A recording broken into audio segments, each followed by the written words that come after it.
Hey dudes, welcome to Splat from the Past, the only 80s themed horror and sci-fi show where things can get totally radical.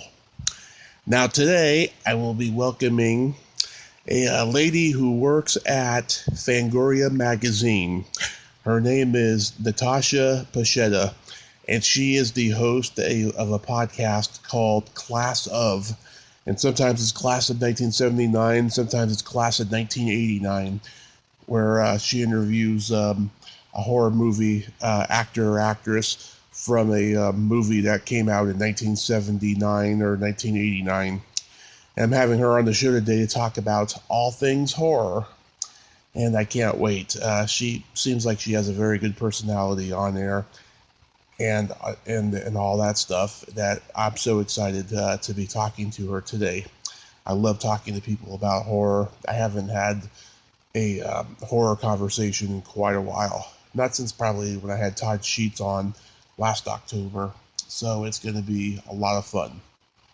So yeah, here is my interview with Natasha Pascetta.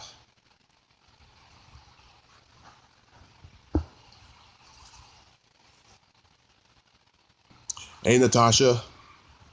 Hey, Tommy, how are you? I am great. How are you? I'm good. I'm good. Thank you so much for asking me to do this.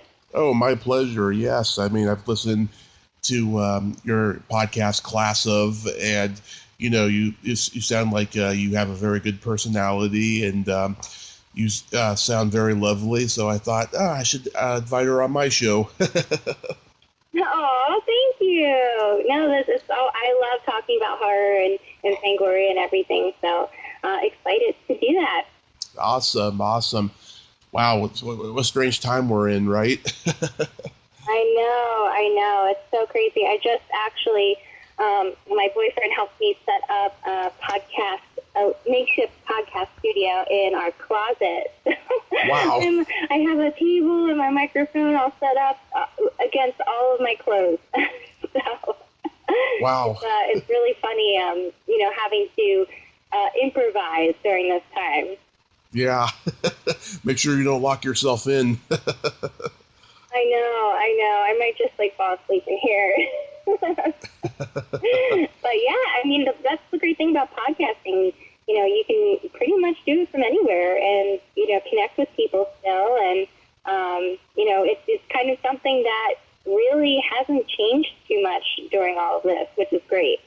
Mm-hmm. Yeah, it's the greatest thing that's happened to the talk show format and what have you. That's just, I adore it. I don't ever want it to go away. I know. Well, it's great. People like you, keep putting out content for the horror and sci-fi fans, which is great. I think during this time, people are just really hungry for, anything that will provide some escapism, and just something that they can bond over. So I think it's really important that people, like you, podcasting and YouTubing right now, it's just really important to keep that sense of normalcy going for people. So, thank you for doing your part to entertain and bring that normalcy to people. Oh, thank you very much. Very well said. Yes, I could have said it better myself. But, yeah, so going back in time, do you remember the first horror movie you ever saw? Oh, man. Well, I think I'd have to say my gateway horror movie was A Nightmare Before Christmas. And I remember vividly getting the movie on VHS for my birthday when I was 6 years old. And I can remember the cover with Jack Skellington on it and being like, wow, this looks really cool. And I think I pretty much watched that VHS until I broke it. And that was really my gateway into horror and, more specifically into Tim Burton's work. And from there, really, Tim Burton kind of led me into the genre. He was kind of like my guide. From him, I kind of learned, where he got some of his ideas, like Hammer films and, just Jason the Argonauts and and all of the movies that influenced him, I kind of was able to, like Universal Monsters, I was able to get to them via him. So definitely The Nightmare Before Christmas was my gateway into horror, and I think like many little kids my age, kids who grew up in the 90s, that was probably their first foray into horror, because it was accessible. It's a kid's movie at the heart of it, but, it has very scary elements to it, and that you can definitely see in, like, actual horror movies, where Tim Burton probably got some of those ideas from. So definitely Nightmare Before Christmas. Yeah, I grew up in the 90s, but I've always been an old soul. My introduction to horror was The Shining when I was only probably like a year old or something. My parents... oh, wow. Yeah, my parents scared the shit out of me with that movie. Wow, yeah, that would do it. Yeah, they taped it off of this Kodak VHS tape, which I still have, but in 1987... Oh, yeah. But in 1987, we taped it over for Back to the Future. But if you rewind it all the way to the very beginning, just before the PG graphics come up, you can see Shelley Duvall talking to the doctor, and it's a very creepy moment. Wow, that's kind of a weird mashup right there. The Shining and Back to the Future. Yeah. Yeah, but... yeah, that movie, that's one of the movies that... really kind of disturbed me. Like, I've never been scared of The Shining, and I would never say it's in, like, my top favorite horror movies. I think it's a very well done horror movie. It's one of those movies that, like, disturbs me, where, like, I don't, it's not when I, like, oh my gosh, I have to watch The Shining again. Like, I think it's a beautiful movie and, very disturbing, and it really is one of the horror movies that truly, like, didn't scare me, but just, like, messed with my head. Yeah. Sadly, I was going to be going to a 40th anniversary reunion thing at a convention, and until it got canceled by this virus. I was so devastated by it. Yeah. It was really, really sad. Yeah, it's sad what's happening, so many, like, the things that bring us horror fans together. We love going to conventions, and we love talking to other horror fans and meeting our idols and the people we admire. And, now that's kind of taken away from us right now. But, thankfully, I think some people are trying to do it digitally. I know my friend and amazing, talented Alyssa Rose, I know she's been doing a lot of stuff online lately, and so is Amelia Kincaid.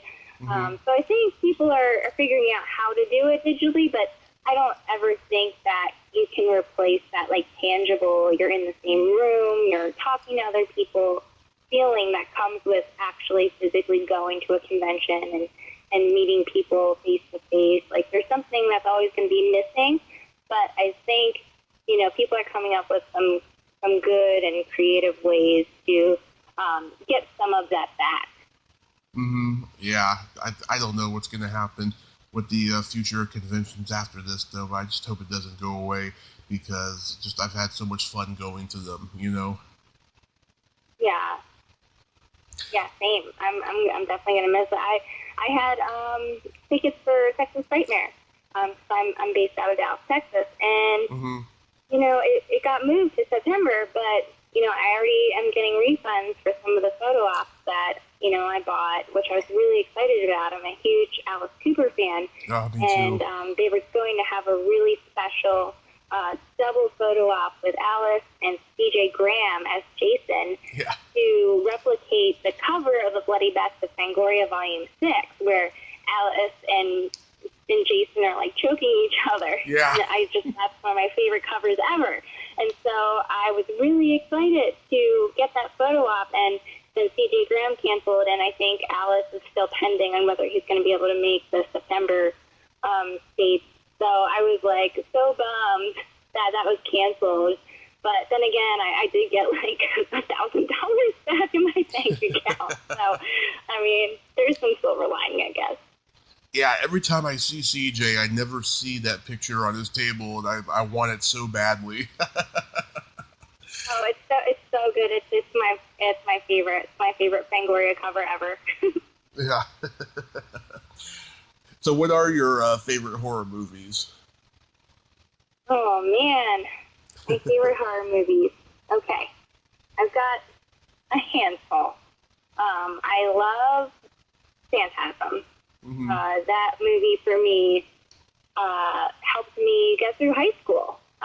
It was, I can vividly remember the night before ninth grade, I rented Phantasm from Wow Video, and I did not know anything about the movie. I just knew I liked horror, and it was in the horror section, and it was one that I hadn't seen yet. And so I was like so nervous about starting high school. And so I was like, oh, I just need to watch a movie to get my mind, off of this.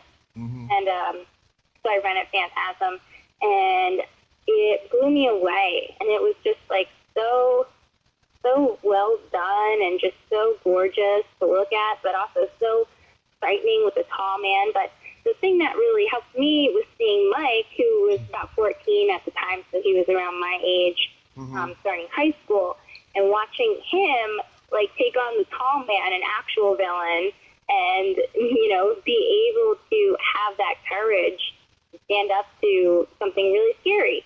That helped me really kind of go into high school with this mentality like, okay, well, if Mike can take on the tall man, I certainly can get through, ninth grade. Like, that should be a cakewalk for me.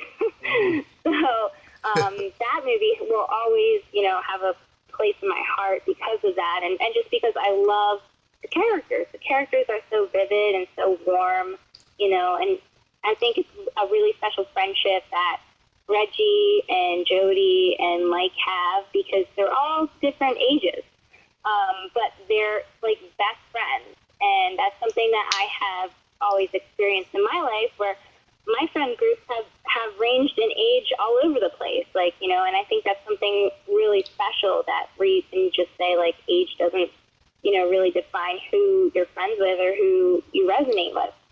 And I really like that about those characters. And I also love that it was an independent movie. It was made by Don Coscarelli, and he came up with these characters, and he literally willed them into existence. He wasn't a part of a major studio. He didn't have, too much money. He had enough to, make a feature movie. But, he really did it all himself. And yeah. I just love that. I just love that so much. And that has always inspired me to this day, that if you want to create something and you want to do something, you have all the tools. You have the power to make it happen. So Phantasm has a lot of deep meanings for me, and I feel a lot of love talking about that movie. Yeah. So Phantasm's definitely up there. I love Gremlins and Gremlins 2, the new batch, especially Gremlins 2, the new batch. I think, people talk about their favorite creature features in monster movies, and they never talk about the Gremlin movies. And just the puppetry involved is just so outstanding, and especially in Gremlins 2, when Rick Baker came on board, like, I truly believe those gremlins are real. Like, they're just flawless in their execution. And so I love having fun at the movies, and those movies are just pure, unadulterated fun. It's like, you're just going to have a wild time and not have a care in the world when you're watching them. Gremlins 2 is actually a movie that I go back to a lot when I'm feeling like sad or anxious about something. Yeah. I don't want to think about anything serious. Like, I'll just pop in Gremlins 2 and, I'll instantly feel better. So I love those movies. And they have such they're just have like an Amblin quality. Of course, Steven Spielberg's involved with them, so that makes sense. But they're just so fun. I love them. Yeah, that was one of my earliest horror movies too, was Gremlins. My favorites, I love the original Friday the 13th. That's my favorite slasher movie. Dawn of the Dead, 1978. I've interviewed. Great movie. Yeah, I've interviewed a lot of the zombies from that movie and Day of the Dead. I've been so lucky to. Um, Nightmare on Elm Street 3, Dream Warriors. Oh Uh, yeah, that's a great one. yeah. Chopping Mall. Mhm. Yep. I love Chopping Mall so much. I interviewed Robert Short, who created the Killbot for Chopping Mall, and just hearing him talk about all the shenanigans that went down on set, and the robots like not, sometimes not working, and then they actually had a mishap where Short Circuit was filming at the same time, Yeah. like at the same mall I want to say, and Johnny Five like short circuited and actually killed himself somehow. And they were afraid that the chopping mall robots could activate themselves and do something similar. But yeah, Chopping Mall is just a great time and just so funny. And Barbara Crampton and Kelly Maroney they're just great as those Valley girls in a mall. Yeah. Oh, yeah. They are awesome. I have a poster signed by both of them from that movie. Oh, cool. Robert Short, though, yeah, I should reach out to him and interview him to hear about that. I've talked to Jim Wynorski and Chuck Serino and Russell Todd. Russell Todd was one of my earliest interviews. I didn't get much out of him because I was brand new to the game and stuff, but I've talked to a couple people and stuff. Kelly let me interview her at a festival, and Barbara has become so reserved in the last few years that I don't know if I'll ever interview her. But I do know her well, though. She's so great. Yeah, I listened to your interview with her, but... Oh, yeah. She's so wonderful. She's just taken, her role in the horror genre, to heart and really cares about the fans and cares about, just the community a lot. And that's something, and she's so genuine, and it's just really nice to see her, take this kind of second wind from the horror community and just run with it and embrace it. And she's just so awesome. She is very impressed by my movie knowledge, and every time I see her and we're at some event or something, she's like, "Hey, Tommy, what's that one movie?" She always goes to me. Yeah. That's awesome. Yeah. There's this one Charlie Band movie I love. Every time I bring it up, no one's ever heard of it or seen it. That I love. It's called The Alchemist. The Alchemist. Is that the one with Barbara and Jeffrey? No. This is long before that. No, this is long before that. It's Robert Ginty and Lucinda Dooling. It was 1981, but it didn't come out till 86 because they had a lot of bad stuff happen during production. And it's a black magic movie. And I talked to one guy who played a demon in the movie. He didn't remember much about the movie other than his part. And then I talked to the guy who wrote the movie the other day. Oh my God, he was nuts, I'll tell you. He told me about what happened during production. Charlie had hired some director that he ended up firing after only a few days, and then Charlie took over the directing, and then he was so embarrassed by it, he changed his name for the credits. There was just all this political stuff going on behind the scenes, and he was he was surprised that there was a fan out there who loved the movie when I reached out to him. That's awesome. Yeah. Yeah, isn't that's the best? As a podcaster, reaching out to the people who created the movies you love is always a thrill. And it's always, I get so nervous before podcasts because, I'm talking to people who made something I love. And, I think it's always an intimidating experience for me. But it's always so nice when you do connect with the people who made, the movies that you love, and they're awesome, and they, love to talk about it. And I just think that's such a thrill and so nice to be able to share those interviews with the horror community.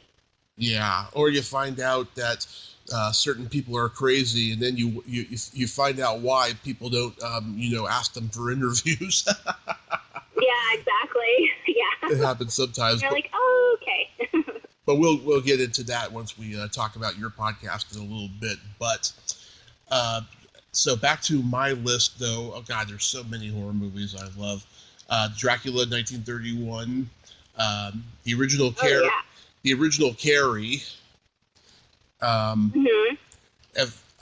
There's that one girl that's in the movie who's amongst all the mean girls. She doesn't have a line. She's got like a reddish brown perm. Her name's Terry Bolo. She's a very close friend of mine. She was working at this store out in Hollywood that actually just closed right before quarantine happened, called Dearly Departed Tours. That was dedicated to celebrities who died tragically. And there was a memorabilia shop that she was working at, and it was great. And I'm really sad that it's no more. But she's a very good friend of mine. She doesn't even like horror, but she's proud of the fact that she was in that movie. Oh, that's cool. Yeah, that's I love like talking to the people that aren't like really actors, or they just happen to be in something one time, and that's really sad to hear about the Dearly Departed Tours. I've definitely heard of them before. This thing is affecting everything, unfortunately. Mm-hmm.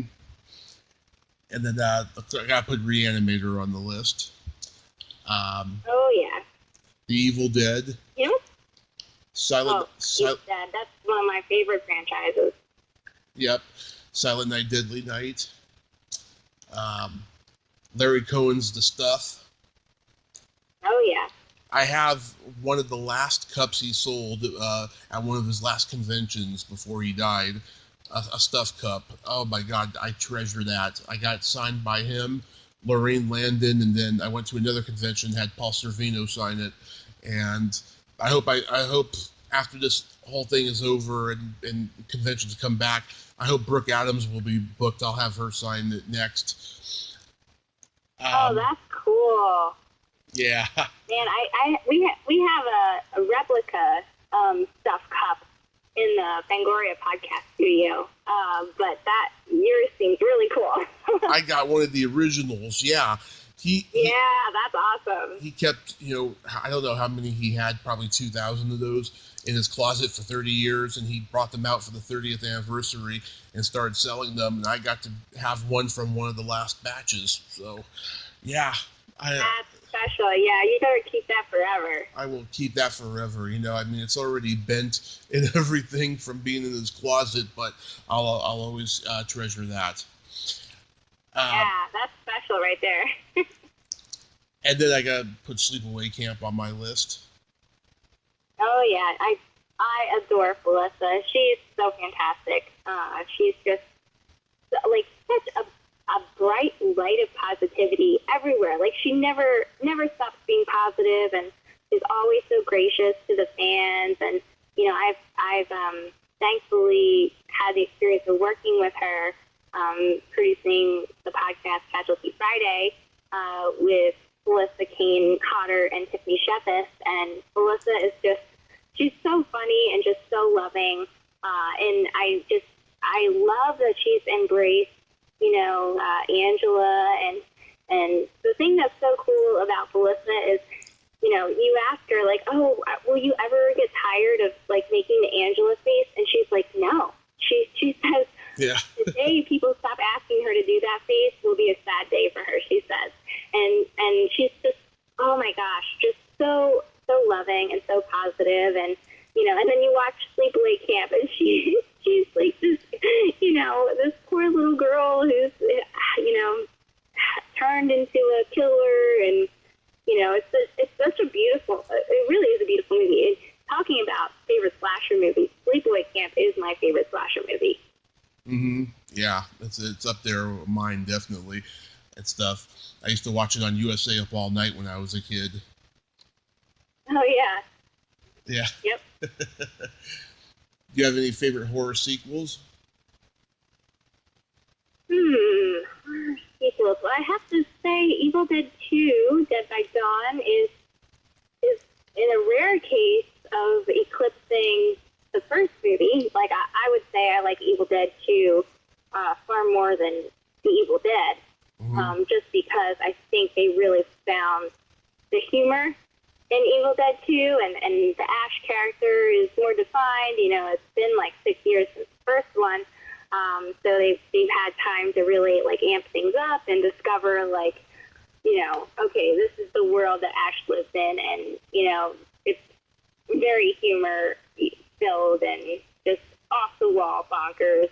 So I do love Evil Dead 2. I think the best out of that franchise, although Army of Darkness comes in close, too.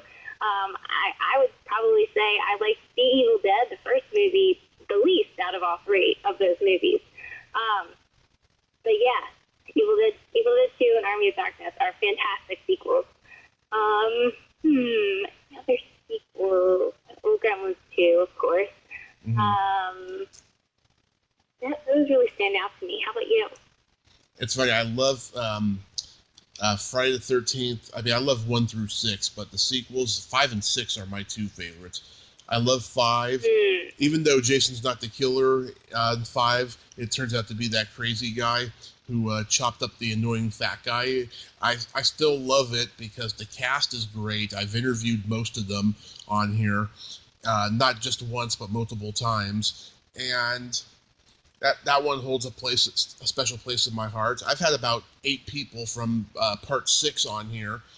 Oh, cool. That's my favorite one, yeah, is Part 6, because I love the humor that Tom McLaughlin put in the movie. And it's got some entertaining kills and stuff. And, of course, I love Alice Cooper's music in it. Yeah, absolutely. The man behind the mask. Yeah. It's so good. I love it. I love that movie for that as well. And it's really funny. Alice has been in a ton of horror movies. Prince of Darkness, Monster Dog. Oh, go ahead. Oh, I said Prince of Darkness and Monster Dog and Freddy's Dead. Yeah, he's done some good ones. Yeah, and he's Freddy's dad in Freddy's Dead, which is funny. Like, you would never recognize him because he doesn't have makeup on or anything. But I just love that he's such a movie junkie of all genres, but he shows up a lot in horror, which is cool.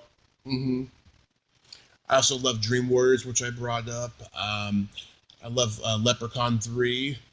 I talked to a couple people from that in March, and then Texas Chainsaw Massacre 2. Oh yeah, gotta love 2. That's my favorite chainsaw movie. Yeah, I mean, a lot of people. It is fun. A lot of people don't like it, but I do. Bill Moseley is great in it. I love it. Yeah, Bill Moseley steals the movie. I don't think it would be half as good if he wasn't in it.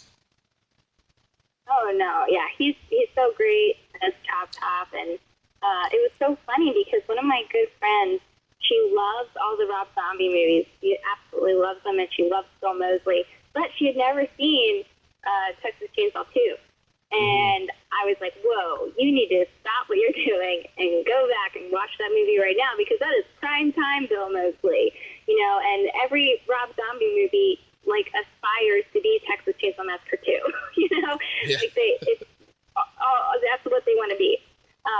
And so she watched it, and she didn't like it. And I was like, I don't understand you at all. Yeah. Did you like the old horror anthology shows? Oh yeah. Like I've probably seen every Tales from the Dark Side episode. I've loved Tales from the Crypt, of course. I'm really into Rod Serling's Night Gallery right now, which was his TV show after The Twilight Zone in the 70s. and that was really freaky. That was probably closer to Tales from the Dark Side. But it's very, very well done and very just, I think they really went for it in Night Gallery. And you know, if you thought Twilight Zone was weird, Night Gallery is like trippy. It's really weird. So I've been really into Night Gallery lately. But yeah, I love all those anthology TV shows. How about you? Oh yeah, I love. There was a show. Okay, I watched Tales from the Crypt growing up, but there was a show that was on HBO before that called The Hitchhiker. You ever got to see that one? I don't think I've seen that one. Yeah, in Canada, it's called Deadly Nightmares in Canada, and okay, it's just like Tales from the Crypt. Every week there's famous people in them, and Tales from the Crypt had kind of a dark sense of humor. You know, the Hitchhiker has, because it was shot in Canada, it has kind of a Canadian, almost French avant-garde new wave type of feel to it. You know. Oh. And they did some good ones. Oh my God! There was one where Michael O'Keefe from Caddyshack has a invisible dog friend who kills. There was that. There was one. That's cool. Yeah, there was that. There was one where Gene Simmons is a cocaine mogul. Oh wow! Yeah, have you seen the Friday the 13th TV series, which is also a Canadian show? And nothing to do with Jason. I didn't see it as much as Freddy's Nightmares, but I have interviewed people who were on there. Yeah. Oh, cool. Yeah, Freddy's Nightmares is off the wall, crazy. Yeah. Wait, it's funny you mentioned Tales from the Dark Side. I've interviewed a couple people who was on that show. They don't really have much to say about it other than it was just a job. They went up to Canada to do it, and they didn't even get to meet George Romero. Yeah, I've heard that before. But yeah, I love Tales from the Dark Side. I think it's, you know, especially, I forget what the name of the episode is, but it's one Tom Savini directed, and it's with the Lizzie little monster that he built. Yeah. And that one's so great. That one's so weird. And Lizzie actually was restored recently by Tom Spina Designs. And you can go to their website and look it up. But they took the puppet, Lizzie, you know, and since like foam and latex, it really doesn't hold up at all over the years. It really like just rots away. And so Lizzie was kind of rotting. And so they took it and just refurbished her. And she looks great now. So that's something Tales from the Dark Side fans can check out, which I thought was really cool. Yeah. Also, let's see. I mean, I love the old Twilight Zone and Outer Limits too, and Alfred Hitchcock Presents. You know, and they rebooted those shows in the 80s and 90s. You know, and even those were pretty good too. Yeah, I have to get into some more of them since I have some time. I think a binge is in order. Yeah. I love, of course, the anthology movies like Creepshow and Cat's Eye, and oh yeah. What's that one? Oh, Oh, Dead Time Stories. Oh, is that the one with Brad Dourif? No. And they're in like a western town. Which one's that? Oh, that's Dread Time Stories, I think. No. This one has Scott Valentine, who played Nick on Family Ties, and oh, right. A couple other people. Yeah, I interviewed the girl who did the Little Red Riding Hood segment. Oh my God, she's crazy and bitter, I'll tell you. Oh man, it's the same. Yeah. She was gorgeous. Have you seen Body Bags with John Carpenter? I remember Body Bags. I haven't seen that in a long time though, but yeah, I remember it. That's a great underrated anthology movie. People sometimes forget about that one. John Carpenter is actually fantastic acting in it. Like, he is so good in it, and it's something it's such a treat because you never see him like that, and he's just great. He should have done more acting, I think. Yeah. I'm trying to think what else. There was After Midnight. Do you remember that one? I don't.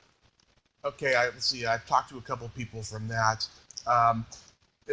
After Midnight. It was a horror anthology movie. There's one with Judy Aronson from Friday the 13th, the final chapter, and Carrie Remsen from Pumpkinhead. I've interviewed her. And who else? I'm trying to remember who else. Tracy Wells from Mr. Belvedere is in there. And there's a lot of big names in that one. Yeah, it's called After Midnight. The Wheat Brothers made that movie. They wrote and directed it.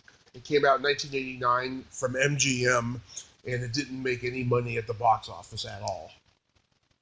Oh, wow. I'll have to go dig that out. Yeah. Yeah, I've never heard of that one. Yeah, it's called After Midnight. And then, do you remember George Romero and Dario Argento made one? What's it called? Two Deadly Eyes or something? Yes. Yeah, Two Evil Eyes, I think. Two Evil Eyes? Yeah. I haven't seen that one either. Yeah, I haven't seen it either, too, but I heard Harvey Keitel is in it.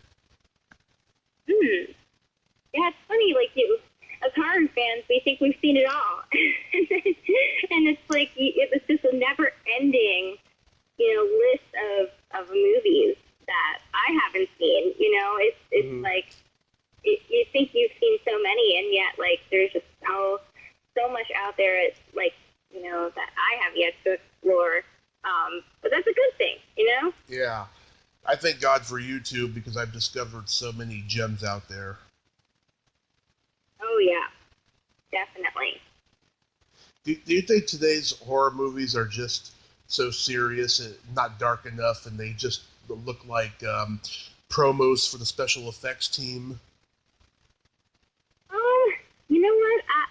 I tend to think the newer movies, like the big studio movies, yes. I'm really not a fan of, what's coming out of A24 or, any of, like, the super artsy, like, in movies, I do tend to think they're too serious, but that's just personal preference. I want to have fun when I see a movie. I never want to walk out of a movie theater feeling depressed or anxious or like I can't do anything, the rest of the night because I don't know what I just saw and I'm feeling confused about a lot of things. Yeah. So I really don't care for a lot of what's coming out of the bigger studios like A24 and Blumhouse. I will say, though, that I saw The Hunt in the theater right before all of this happened, and I loved it. I absolutely loved it. It's from Blumhouse, and I actually saw it twice in the theater because I just thought it was so much fun. And it was a rare movie where people laughed at everyone, and everyone got murdered in ridiculous ways, and that's what I like. So I can't say group all new movies into that category, but for the most part, I do think horror is being treated as, very, I hate the word elevated, but that's what everyone's calling it, elevated horror, and it's just not my jam. I want to have fun, and, I want to see stupid stuff, and I just want to be distracted and escape from reality most of the time. So, there are rare instances where, I do like something new out of the major studios, but for the most part, I really don't care for it. What about you? I've seen the last few years that horror has gotten too PC, and horror is not meant to be PC.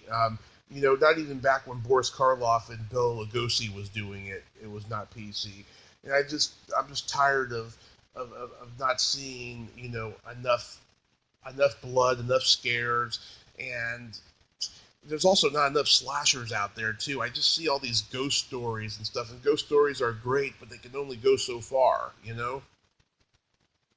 Yeah, yeah, no, I think, like, I don't think we'll ever obviously get the 80s back, or the free reign that the studios and creatives had back then, in the 80s and 90s.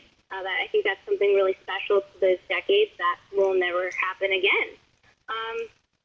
But then again, we do have a lot of independent movies coming out, and independent-minded people making them.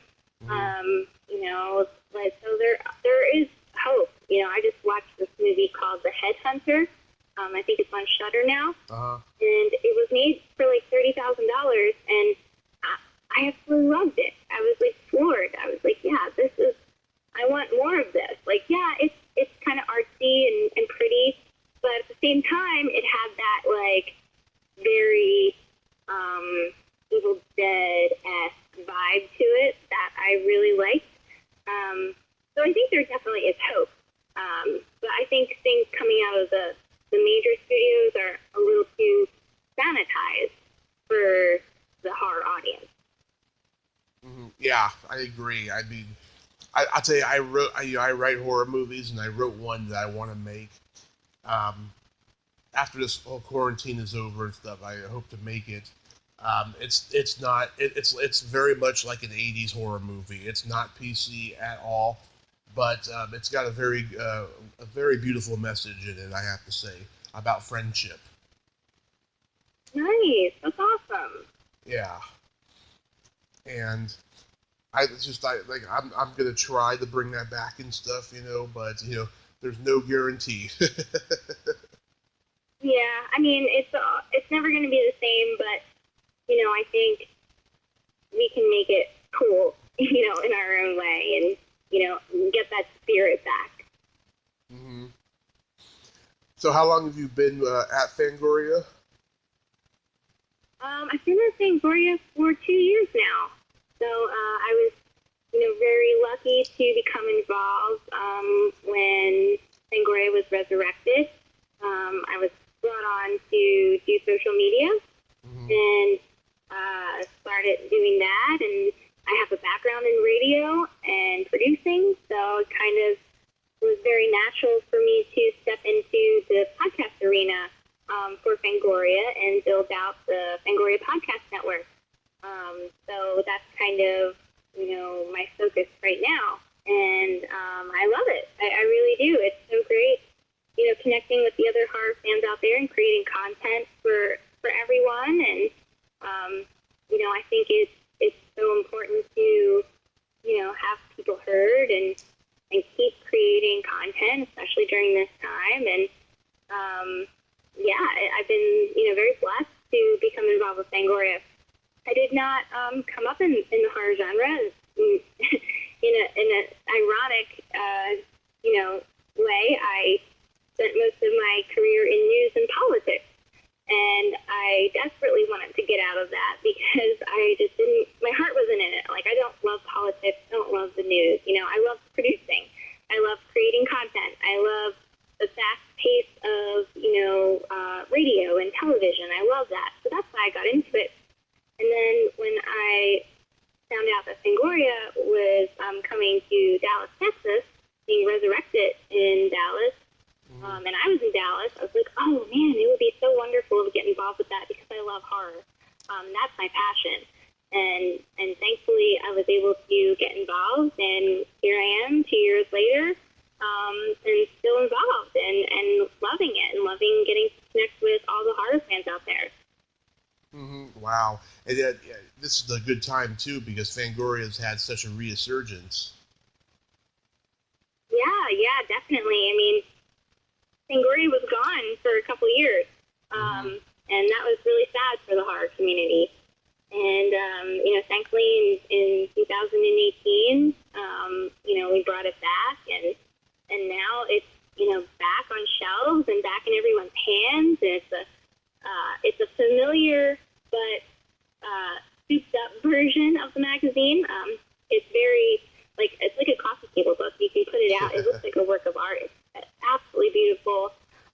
The articles are so thoughtful and so intelligent, and just everything you would want in Fangoria is there. And, I'm just really proud of the team that created it.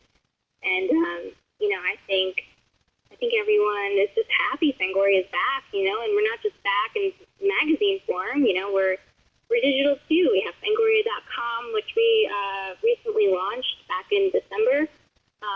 And that is just chock full of even more hard content that you could ever want. And in fact, right now, because everyone, is dealing with all the craziness right now, Fangoria is offering a free 2-month digital trial to Fangoria.com. So you can sign up and make an account at Fangoria.com free of charge, and you have unlimited access to everything on the website, and that includes original articles, exclusive interviews with the biggest names in horror.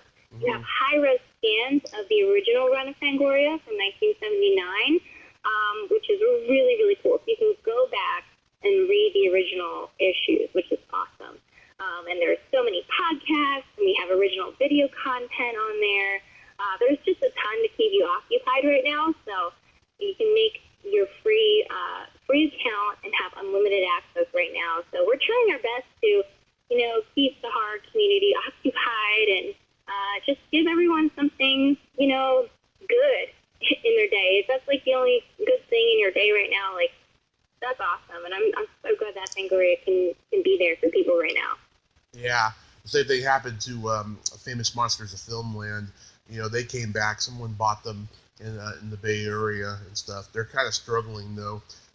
They were putting out they were putting out content and podcasts and stuff for a while, but they've been struggling lately and stuff. They were doing they even did their own conventions and festivals and stuff. Which, by the way, it would be great if Fangoria brought back Weekend of Horrors. Yeah, we would love to. We would absolutely love to. Right now isn't the time, obviously. Yeah. But maybe in the future, that is a dream of ours for sure. I grew up watching that documentary of the first Weekend of Horrors, which is on YouTube now, and I think that's so great. Oh yeah. That was a great one. Yeah. Yeah, we have that VHS in our office.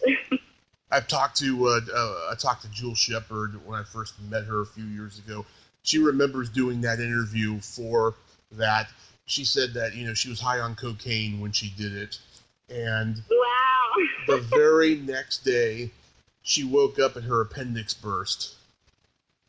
Oh my gosh! I guess she would remember that. Yeah. And she said she remembers seeing it and going, "What the fuck? You interviewed me for an hour and you're only using 30 seconds of me."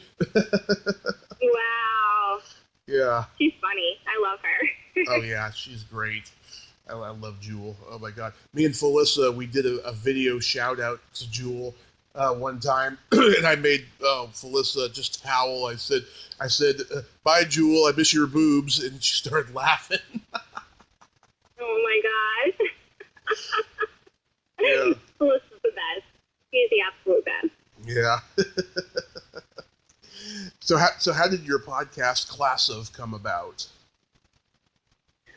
Yeah, so when I was first starting to think about the Fangoria Podcast Network last year, I was just kind of thinking, what I do in-house, that would be of interest to the Fangoria fans. And actually, Class of is something that Fangoria used to do sporadically in the magazine when they would cover a movie or an actor or something that had an anniversary coming up. So it was an existing kind of thing, Class of. So I thought, wouldn't it be cool to take that into the digital world and pick a few movies that are celebrating 30th anniversaries or 40th anniversaries and just kind of do a retrospective on them and see what the cast and crew think of the movies now and their memories. It's really supposed to be like an oral history time capsule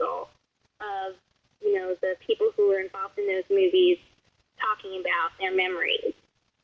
So it would be preserved for generations to come. My hope is 10 years from now, people can go back and listen to what Jocelyn Jones thought of when she was making Tourist Trap, Yeah. So I really wanted to do it to preserve people's memories because, people are getting older and, we're losing some of our our most loved, filmmakers and cast and crew. So it was just kind of my mission to get their memories recorded, for themselves and for our fans. And it's just a really, cool thing that I love doing because I get to talk to some of my favorite filmmakers. Last week, I talked to Joe Dante, who's one of my favorite directors of all time. I am jealous. I am jealous. So I talked. Yeah, go ahead. I was just saying I'm jealous. Go ahead. Oh, yeah, he's great. He's one of my favorites, and so I'm working on a new class of podcasts right now for movies that came out in 1990 and movies that came out in 1980. And the new season will start actually later this month, with series on The Fog, Friday the 13th. I think you'll be interested in Tommy. Mm-hmm. Gremlins 2, the new batch, of course, with Joe Dante. Yep. And so I've got some other ones lined up, but so far, this season 2 has so many big names in it that I never thought I would ever talk to in a million years. And I'm just so grateful that my platform has allowed me to get in touch with them and record their memories from making our favorite movies. So, yeah, I'm really excited about season 2.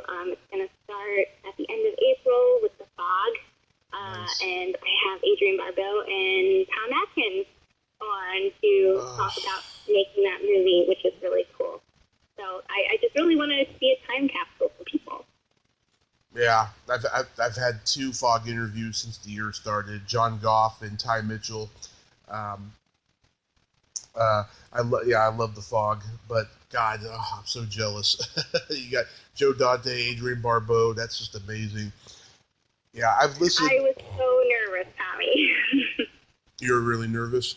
Yeah, I my God, so nervous. I met Adrienne last September. She's a sweetheart. Oh, she's so nice. Yeah.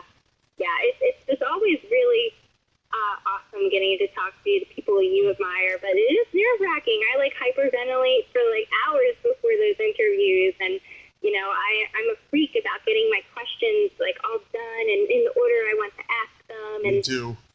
Sometimes when you're doing an interview, things don't always go as planned, and you have to rearrange your order and think on your feet a little bit. So they're always very nerve-wracking to me. Well, I like how you're so polite and professional. You have a great personality for it, but I don't know how you do it without swearing. Sometimes in my mind, I want to, for sure, but it's just such an honor and a privilege to talk to the people that we love and revere. So I'm just as you know, it's just always such a pleasure to do that. Mm-hmm. I like the brief one you did with V. Neal. I had her on. She's awesome. Oh yeah, V's great. It was just I love doing that interview for Tourist Trap because many people don't know that she worked on that movie. That was one of her first movies. People know her for Beetlejuice and the Tim Burton movies and everything. Mm-hmm. It was kind of funny. I felt weird not asking her about those big movies, but it was fun to kind of see her start, in this weird Charles Band movie. Yeah. She was laughing at how I was asking about movies that she didn't think anyone saw or remembered. She did the Larry Cohen's The Private Files of J. Edgar Hoover, and she did Albert Pine's Radioactive Dreams, which I love, and she was just laughing at she couldn't believe that I was asking about those. she's great. I mean, it's always fun to get them talking about movies that they don't think you're going to ask them about. Yeah. I see you had Art Hindle on. I've had him on my show too. I haven't listened to that one yet, but he gave me some great advice. I'll tell you about acting. He said you don't have to go to those fancy schools and learn the method or anything. He says just take any class that you can, even if it's free. He says it's easy to act, and the more you do it, the better you'll become at it. He said. Absolutely, Art was so wonderful to talk to, and because he did not start out his career as an actor. Yeah. It was kind of something he had always wanted to pursue, but I think he was involved with the financial district in Toronto or something, and like a stockbroker. But he always had that passion to try acting, and he did. He was like, one day he was like, you know what, I want to try this, and he went on to have a very, very successful career as an actor. And yeah, he just gives some great advice. He's awesome. Mm-hmm. Yeah, he's a great guy. Let's see. I haven't had Ashley Lawrence on, but I did meet her. You talked to her. That was a good one. The one with Barbara was great. Lisa Wilcox, I almost had her on, but we had a misunderstanding, and she got mad at me. Oh, no. I'm sorry. It's okay. Michael Baldwin was one of my worst interviews, and I've noticed that when he's being interviewed by a girl, he's so charming and engaging, but when he's talking to the guys, he's very condescending. Oh. Yeah. Disappointing. It was not one of my. Sometimes you just hit people at the wrong time too. I run into that where it's just like they're busy, and Oh, but sometimes that happens. I asked about 6 minutes in. I asked him some question, and his response was, "Hey Tommy, what's a podcast, anyways?" It's like, can't you ask me that in text messaging? Because that's what we were doing. We were doing text messaging before, I just don't get it. These things happen, unfortunately. Yeah. I noticed you've had a lot of people from Halloween 5 on. Have you tried to get Tamara Glynn? No, usually I would love to interview everybody. I possibly can, but I limit it to about 3 to 4 guests per series, just to not burn the audience out on the subject matter too much. But no, I didn't have her on. Did you? I almost did, and she was one of those ones that wasn't very nice and was a little crazy. Oh. Yeah. There's a lot of people I can recommend, though, to you and stuff. I mean, is there anybody that you're trying to get? Right now, Yeah. not off the top of my head. I'm just still trying to shore up some of the other class subs for season 2, but I'll definitely let you know if there's somebody I'm looking for. Yeah, I've talked to so many people now, 700 plus, and I can, recommend so many great people and stuff. Yeah, there's awesome. 700 interviews. Wow, congratulations. Thanks. Well, when you live up here in the countryside, there's nothing to do here, and so I'm just, in my room podcasting constantly. Yeah. I've been on a diet lately because it hasn't been great for my health and everything, but I do a nice balance of it now and stuff of podcasting and then getting out and having some exercise. But right now I gotta stay in because of this quarantine, I know. Well, that's really great to hear. I mean, that's something I'm also really interested in fitness and health, and I'm trying to stay in shape, during this, and doing a lot of home workouts and running outside. I really, really miss going to the gym. That was one of my favorite things to do. So I hear ya. I mean, it's been hard, but I think exercise really, really helps with, depression and anxiety, and I think a lot of people are feeling that right now, and it's just if you're feeling down, just go outside, take a walk, do a few jumping jacks, like you might feel better. So it's great to hear that that's something you're doing. Mm-hmm. Absolutely. I had a car accident 5 years ago, and it put me in a coma for 30 days. Oh my God, I'm so sorry. Wow. It's the best thing that ever happened to me, and I'm so grateful that I get to do what I love now and stuff. Because before that, I was a pretty bad alcoholic. I wasn't following my dream. I was actually ashamed of the fact that I was a movie buff for a long time, and then Oh wow. the accident has changed me, has changed my way of thinking. So I'm just so lucky that I get to do this now, and thank God for technology. Because I didn't even know a lot of this existed before that. I mean, just before my accident, I had found out. I started listening to the Joe Rogan Experience just before my accident and stuff, and then the podcast world took off from there for me. Like I was just like, this is so damn cool. That you can do this anytime, anywhere. It's just it's a gift from heaven, is what it is. That's awesome. That's awesome, Tommy. Yeah. That's so great. That's a great story, and I'm really happy that you're doing something you love now. Mm-hmm. It is. It's gratifying, beyond gratifying, I should say. That there's always been a debate as to whether or not Dawn of the Dead came out in '78 or '79.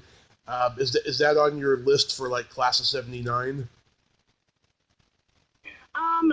You know what? It would have been, because now, since we're in 2020, I'm just focusing on movies from 1980 and 1990. And there was always that, 78 or 79, so I kind of stayed away from it. Oh, I see what you're doing. I didn't want people to come out of the woodwork at me, Yeah. Well, I can but I freaking love Dawn of the Dead. It's probably my favorite zombie movie. Mm-hmm. Let's see. It's hard to get in touch with the main cast from Dawn of the Dead, especially Galen Ross. Galen Ross, I used the analogy of Michael Nesmith and the Monkees. She's one of those people who doesn't like to be associated with that movie unless she needs a profit, and so she's very hard to get from that. But I've talked to a bunch of the zombies, including Tom Savini's niece, not too long ago. She was the little girl zombie in the movie. When they're that's awesome. Yeah, when they're in that little what's it? It's like an airport carport. Yeah. Yeah. Yep. I interviewed her. She told me what it was like growing up with him and going down to his attic and finding all these zombie heads and stuff, and it was scary. Yeah, that's awesome, man. That would be so cool to be Tom Savini's niece. Yeah. But she's got the dirtiest sense of humor. I see things that she posts every day on Facebook. That's hilarious. I'm like, oh my God, I watched my language for her because she has kids, but had I known, oh my God, we could have had some fun because I interviewed the Crosshair zombie, Susan Cosgrove, and oh my God, she and I, we both had a really raunchy sense of humor, and we got along great. That's awesome. Yeah. Wow. That's really cool. I love how you're interviewing, kind of the people that you wouldn't immediately think of. I think their stories are the most interesting because you get something completely different and an entirely different perspective on the movie itself. I'll have to go back and listen to that. Oh yeah. I just I know I'm a guy who's always noticed people in movies, even if their part is very tiny and insignificant. Because I'm a firm believer in there's no small parts, only small actors, and that's where my philosophy of interviewing people like that comes from. But also too, it's also because they're the most accessible to get involved with for an interview. It's not it's not like they got their entourage or whatever like some big stars do and stuff. You can easily find them and email them and say, hey, you want to be on my show, and voila. Yeah, no, definitely, and I think that is such a great way to, if anyone's looking to get into podcasting or they are looking for some content, like the way you're doing it is absolutely the way I started doing it. It's looking for interesting subjects that you can access pretty easily. And that's totally the best way to start. It really is. And I would encourage anyone who's interested in doing podcasting and doing interview-style shows, you can definitely book an interview. There's no question. You can do it. There's people out there who are willing and would love to be given a platform to speak their mind and share their experiences. So I love your message of doing it that way, and that's absolutely how you start, and that's how you just make connections with people and how you grow your content and grow your show and your brand. So, definitely the right way to do it. I've definitely grown as an interviewer. I listened to an episode I did in the beginning, and I was like, oh my God, I can't believe how nervous I sound and how just, oh my God, just like, I wasn't communicative, and the person sounded a little bit uncomfortable at the way I was doing it, but, I've grown since then, I feel. Oh, definitely. And, I can't tell you how many times I've, cringed at the sound of my own voice. I do it pretty much every day. It's something that you just have to, shrug off and practice and get better and just keep doing it is the best way to get better.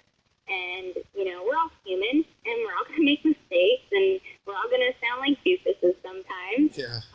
But that's okay. We're all human, and, it is what it is. And, if you're making a connection with somebody and helping them get their story out and, helping yourself hone a talent, A+, go for it. Yeah. That was, are you a fan of 976 Evil? You know what? I am. I actually hosted the only 976 Evil panel at a convention one time. And oh my gosh, I'm blanking on the two actors' names right now. Stephen Jeffries. I'm talking about yeah. Oh yeah, I didn't talk to Jeffrey, but I talked to, oh my gosh. J.J. Cohen. Yeah, J.J. Cohen. Yep, J.J. Cohen and the girl in that movie. Oh my gosh, I forget. Leslie Dean. Yes, Leslie Dean. Yes. Okay. So I hosted a panel with those two, and they are a wild bunch. They are really fun. I talked to them both on here. Leslie was by far one of the rudest guests I've ever had in my life. She was just. Oh my God. She was just talking so pungent. It was just uncomfortable, and. See, that's so wrong. If you agree to be on a podcast, yeah. show up and be present and be happy to be there. Mm-hmm. I hate that. Yeah, and I actually took that interview down and stuff. I thought she was going to start trouble with me because she didn't like the way it turned out or whatever, and I was just upset. Then I talked to JJ. That guy took me into so many different directions in that interview. I didn't even get to ask hardly any questions. He only wanted to talk about what he wanted to talk about, and I remember he called me back as I was on my way out of the house, and he kept me on the phone for 20 minutes after that, and I was just like, oh my God, this guy is nuts. Wow.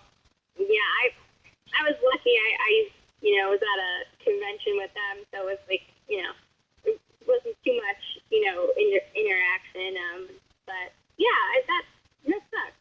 And everyone who does a podcast will run into that, at one point or another. And, it's just kind of you have to take it as, all right, I had that experience and I can deal with people like this. And, I'll just chalk it up to honing my skill, and just move on to the next one. Yeah. Frankenhooker? Oh, yeah, I love Frankenhooker. Okay, I tried to interview Patty Mullen. I tried like for a year to get her on, and then when she gets on, she takes control of the conversation about 3 minutes in, and then she asks me. She says, "Are you a fan of Penthouse magazine?" And honestly, I am, but I brain farted and had it mixed up with Hustler. I do not like Hustler. I think it's sleazy. I think it's gross. And so I said to her, "No, no, I don't." And she says, "Why is that?" And I said, "Because I think it's trashy." And she hung up on me after that. So I didn't. So I never. Wow. So I didn't release that 4 minutes.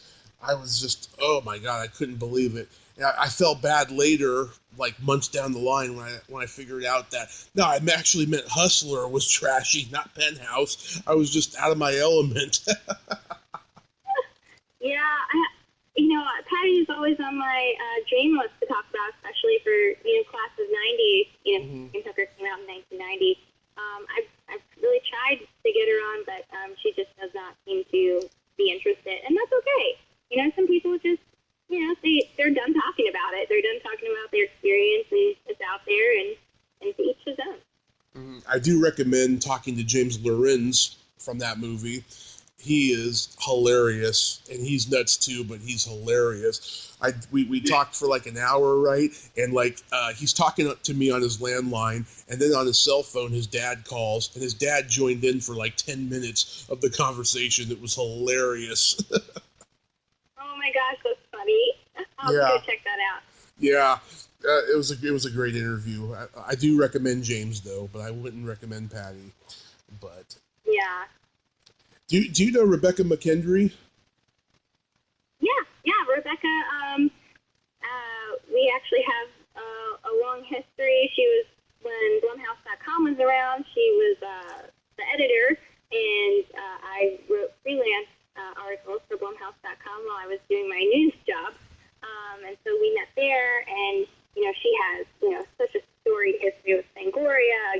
She worked for them for a million years, and now she does a podcast for us, and it's called Nightmare University, and she's a professor, and it's kind of like a lecture of hers from her actual class, talking, diving deep into different horror genres and subgenres, and it's really fascinating, and Rebecca's just the best. She's awesome. She is awesome, yeah. I think she's a little intimidated by the things I know about horror. I had her on about a year and a half ago and stuff, and she's tried to make time to come back on and stuff. But I have a feeling she doesn't want to do it because I know a lot. You know, I she did an episode of Nightmare University recently where she talked about heavy metal and horror, and her and the other two guys, they came to the conclusion that Rocktober Blood was the first heavy metal horror film. And I emailed to her and I said, no, that wasn't. Okay, heavy metal horror is kind of rooted in Dario Argento's Four Flies on Grey Velvet, even though that band wasn't heavy metal in the traditional sense. They were just, it was like British hard rock in the late 60s heavy metal, you know? The first Yeah. the first real heavy metal horror film was Terror on Tour in 1980. I haven't seen that. I'll have to watch that one. 'Cause I do love my heavy metal horror. Like Trick or Treat is one of my favorite movies of all time too. Oh yeah, I love that movie. Such a great movie. I What was just watching it last night. It's so good. Skippy from Family Ties? He was supposed to be Yeah. one of my earliest guests, and that ass flaked on me. Oh man. Did I say ass in an Yeah, affectionate way? Because I know him from stand-up comedy. I've been a stand-up comedian. I know Mark. That's awesome. Yeah, I absolutely adore that movie, and it's just and actually something I noticed last night when I was watching it. Kevin Yeager, the special effects artist who did the special effects in that movie, he's actually one of the band members who takes the stage before Sammy comes out, and he's obviously wearing a wig. But I'm looking at him last night, and I'm like, oh my god, that's Kevin Yeager. So it's kind of like a really fun little cameo that I just noticed after watching that movie a million times. Yeah, Terror on Tour, it's about a Kiss-style band, with makeup, and they are accused of these disappearing groupies while they're on tour. And do you know who their manager is? Who?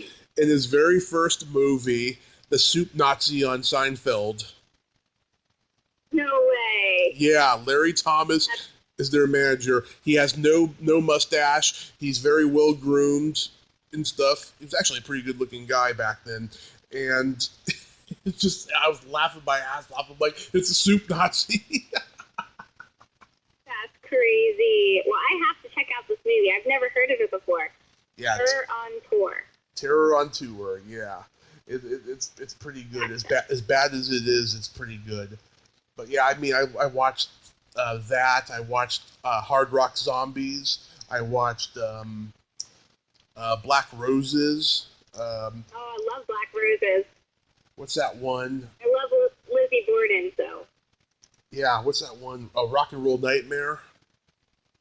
Mm-hmm, yeah.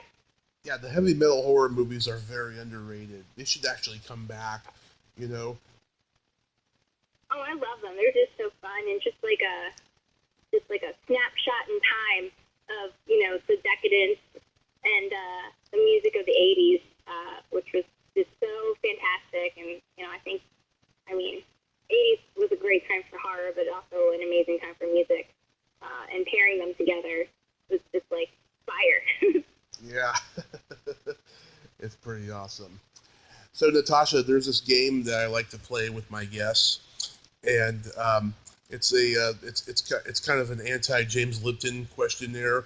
It's silly slumber party questions, and Okay. how this works is, I ask you the question, you answer it, and then you ask me the exact same question, and I answer it. Okay. Natasha, are you ticklish? Yes. Are you ticklish, Tommy? I am baby ticklish, yes. Is your belly button an innie or an outie? It is an innie. Is your belly button an innie or an outie? It's an innie. What color are your toenails painted? I do not have my toenails colored at the moment. Do you? No. Last time they were purple with sparkles. Oh, pretty. Yeah, I like to go elaborate. What would you say is your best personality trait? Best personality trait?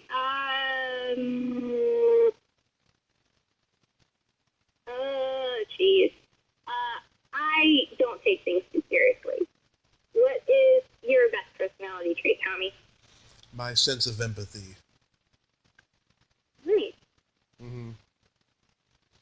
And then my favorite question, is there a stinky smell that just makes you gag? You know what? It's so weird. I hate the smell of mint, which is, really weird. But to me, it's like cilantro, I guess. So I have to have a special toothpaste, which is not mint, because I hate mint. It just that makes me gag, which is so weird. But is there a smell that makes you gag? Either farts or feet. Yeah, I could definitely see that. But that's it. Those are some silly questions, Tommy. Oh yeah, it's funny. I play that game, and a lot of the girls I play it with love it. Actually, V. Neal loved it when I played it with her. The only one that I've played it with who did not like it very much was Tiffany Shepis. Oh, really? Yeah, and the very next day, her and Felissa are doing the podcast, their podcast. And Felissa referenced it just to fuck with Tiffany's mind. She said, Tiff said, she said, oh yeah, she's reading the audience questions, right? And she's like, mm-hmm. And she's like, I have a very awesome question to ask. And Felissa said, "Are you ticklish?" I remember that. Yeah, I was there for that. That's a reference to me. That's hilarious. Oh my To gosh. my questionnaire. Yeah, They're silly ladies. yeah, they are. Oh my God, I'm so glad that they got that show though. Oh yeah, yeah. I love that show. That is probably my favorite show. On the Fangoria Podcast Network. I really love that, and it's something that we all developed together. Kane, Felissa, Tiffany, and me, and Matt Mandarides, who's the producer, and Justin, who are the producers on Joe Bob Show.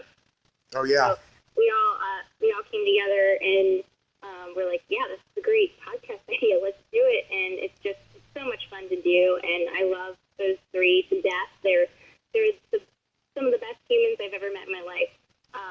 So I'm glad that you like Casualty Friday. Thank you so much. Yes, it's definitely my favorite of the three, and I'm just looking forward to this new season.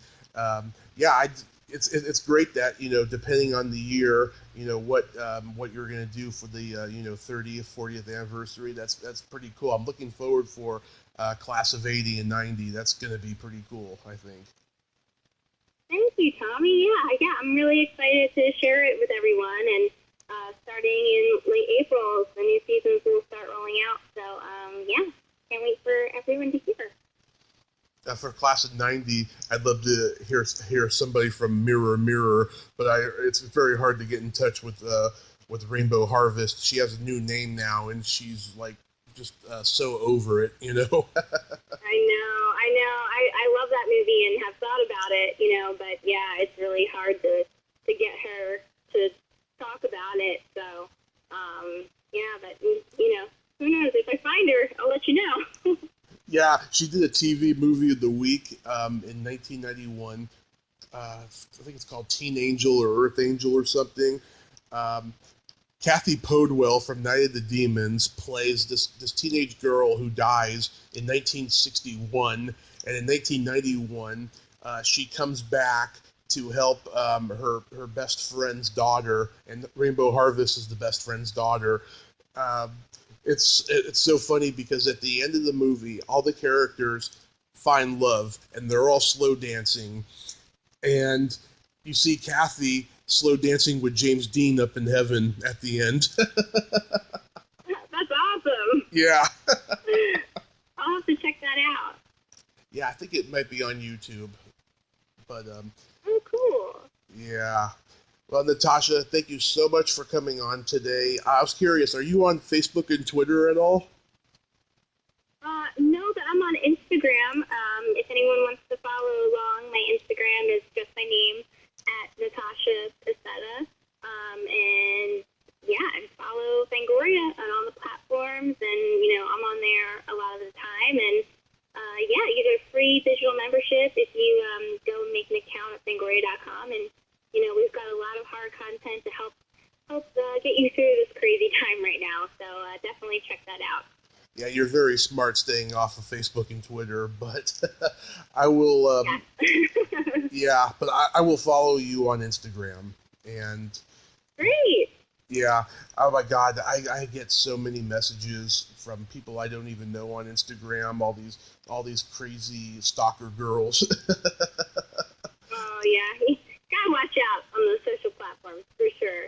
I know. But Tommy, thank you so much for having me on today, and it was a pleasure talking to you and meeting you, and thank you for all the work that you're doing and providing great horror content for fans out there, and keep it up and keep sane during this time. Oh yes, and thank you for coming on today. You're just absolutely delightful and wonderful, and I will be looking forward to the next season of Class of, and just keep going on there and kicking ass, Natasha. Oh, thanks, Tommy. You too. Kick some ass, and I will hopefully talk to you in the future. Yes. Okay, you have yourself a great day and stay safe. All right, Tommy. You too. Bye, buddy. Bye-bye. Well, there you have it. Natasha Pascetta. Ain't she a sweetheart? She's a cool chick, and I love what she's doing for the social media, for the podcasting platform, and the fact that she stays off of Facebook and Twitter. That's awesome too, because it's a political shit show right now. If you like this video, everyone, please subscribe to my YouTube channel, add me as a friend on Facebook, join my Tommy Kovac comedian page on Facebook, follow me on Twitter and Instagram, and all that fun stuff. Well, that's all time we have this week on Splat from the Past. Until next time, this is Tommy Throwback Kovac saying, there's no shame in living in the past, because the present sucks. Later, dudes!